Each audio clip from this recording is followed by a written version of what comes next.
Saudara, mendekati vonis Eliezer 15 Februari mendatang, Aliansi Akademisi Indonesia sebagai amicus curiae atau sahabat pengadilan serahkan surat ke Pengadilan Negeri Jakarta Selatan memohon keadilan untuk Richard Eliezer.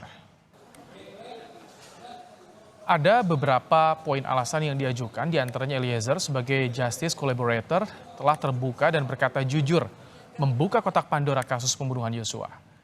Dukungan Eliezer bukan dukungan pribadi, tapi momen reformasi total lembaga penegak hukum Polri. Sementara Pengadilan Negeri Jakarta Selatan bilang hakim bisa menggali nilai-nilai keadilan yang berkembang di masyarakat untuk jadi pertimbangan vonis.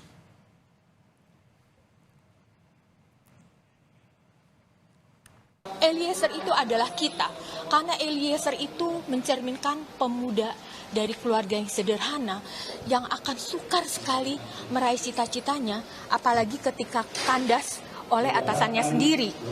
Lalu sebetulnya kalau kita mendukung Eliezer bukan mendukung dia pribadi, tetapi kita ingin reformasi yang total terhadap lembaga penegakan hukum, khususnya dalam hal ini adalah kepolisian. Di KUHP-nya tidak diatur, tapi di pasal 5 ayat 1 Undang-Undang Kekuasaan Kehakiman itu, di sana kan hakim wajib menggali nilai-nilai keadilan yang berkembang di masyarakat. Nah, nanti tergantung majelis hakimnya, artinya kan bisa dipakai, bisa tidak, artinya tidak mengikat bagi hakim.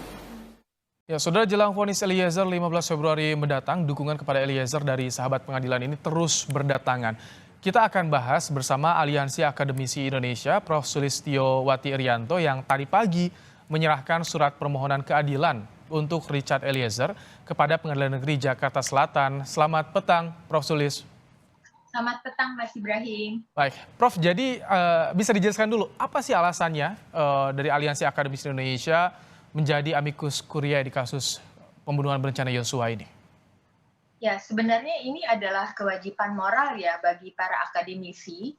Sekarang ini menjadi dosen hanya sekedar mentransform ilmu dan keahlian itu tidak akan menghasilkan mahasiswa yang berkarakter ya. Hanya akan menghasilkan robot-robot tumpul, bahkan bahasanya semacam itu. Jadi tugas kami itu adalah memproduksi ilmu pengetahuan bersama dengan mahasiswa. Di mana produksi ilmu pengetahuan itu terjadi? Di tengah-tengah masyarakat. Jadi kami mesti merespon apa yang menjadi kebutuhan masyarakat. Dan itu juga merupakan mandat dari para dosen tridharma, bukan hanya mengajar, research, bikin publikasi, mengejar Scopus Q1, Q2, tetapi juga pengabdian pada masyarakat.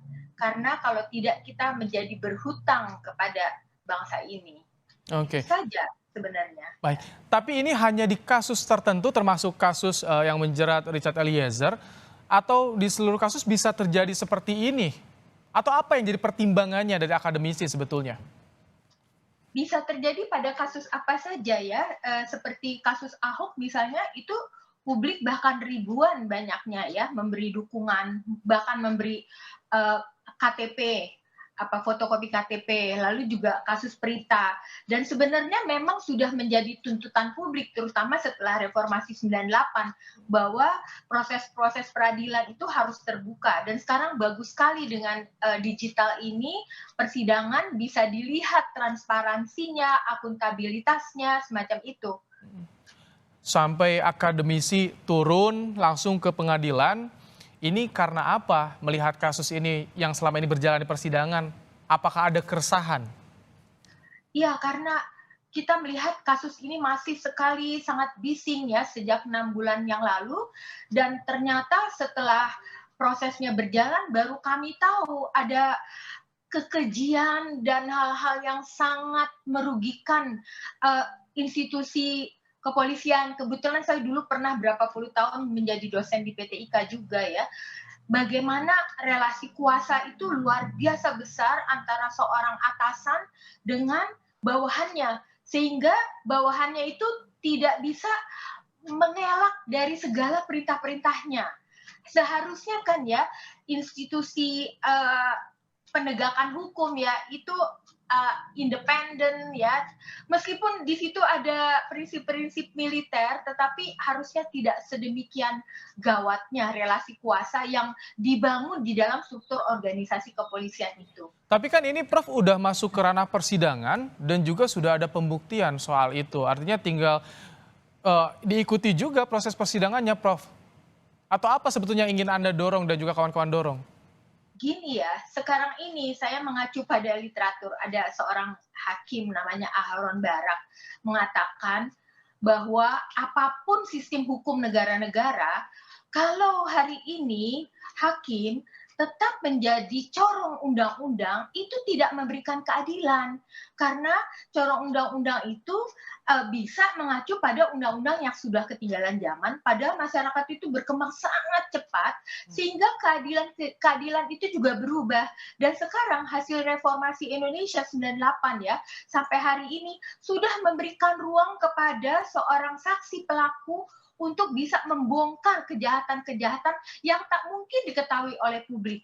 Ternyata memang betul kejahatan yang melibatkan banyak orang ini memang luar biasa, kekejian dan skenario bohongnya gitu. Ya, jadi kehadiran Eliezer ini menjadi tokoh hari ini ya. Baik. Yang berani gitu. Baik, jadi ini bertolaknya dari JC-nya Eliezer yang berani mengungkap tapi mendapat tuntutan 12 tahun dan itu yang dikhawatirkan vonis akan seiringan dengan tuntutan atau bagaimana sehingga adanya amicus curiae ini? Ya, jadi diharapkan hakim itu tidak hanya membaca hukum secara tekstual saja, tetapi juga membaca hukum secara kontekstual.